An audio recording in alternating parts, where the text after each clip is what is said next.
एक लापरवाह लड़के की कहानी। जब भी सूरज पढ़ने के लिए किताबें निकालता तो उसका मन पढ़ाई में नहीं लगता था। किताबें खोलते ही उसे बाहर जाकर अपने दोस्तों के साथ मस्ती करने का मन करता था। उसकी माँ ने उसे खेलने के लिए कभी रोका नहीं, सिर्फ इतना समझाती रहती थी कि खेलने के साथ साथ पढ़ना भी जरूरी होता है। पर सूरज का बिगड़ल मन हमेशा उल्टा ही करता था। जब उसके सभी साथी स्कूल से आकर थोड़ा सुस्ताकर पढ़ने बैठ जाते और शाम को खेलने निकलते, वही सूरज स्कूल से आकर टीवी देखने लग जाता और शाम होते ही खेलने निकल जाता।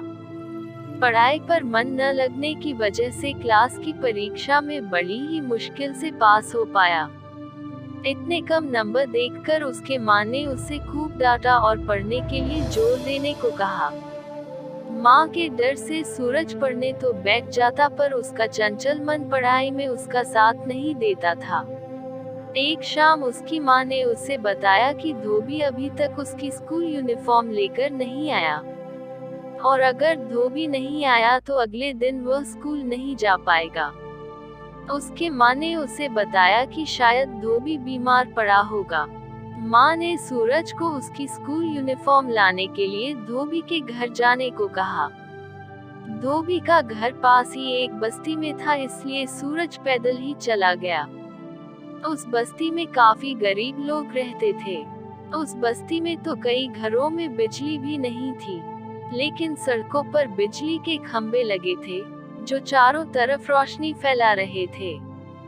जब सूरज धोबी के घर पहुंचा तो देखा कि उसकी माँ का कहना सही था।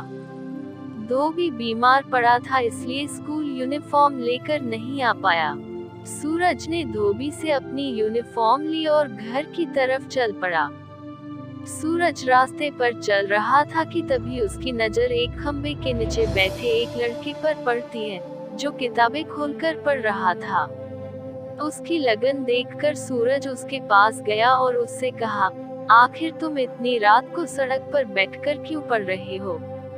उस लड़के ने कहा, दिन भर मैं अपने पिता के साथ घर घर जाकर सब्जी बेचता हूँ और फिर बाहर के स्कूल में पढ़ने जाता हूँ। शाम को घर आकर घर के कामों में माँ का हाथ बटाता हूँ, क्योंकि उसका परिवार बिजली का खर्चा नहीं उठा पाता है, इसलिए रात का खाना खाकर यही पढ़ने बैठ जाता हूँ। उसकी बातें सुनकर सूरज को बहुत बुरा लगा और मन ही मन वह रो पड़ा।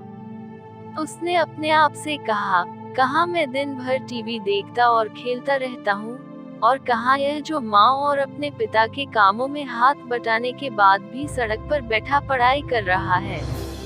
उस लड़के की लगन को देखकर सूरज का सिर शर्म से झुक गया।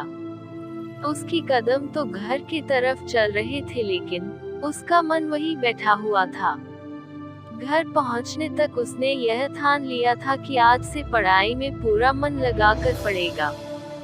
सूरज के इस फैसले ने मानो उसे पूरी तरह से बदल दिया। सूरज सिर्फ पास ही नहीं हुआ, बल्कि अपने स्कूल के वार्षिक परीक्षा में फर्स्ट आया। Thanks for watching. Like, share and subscribe our channel.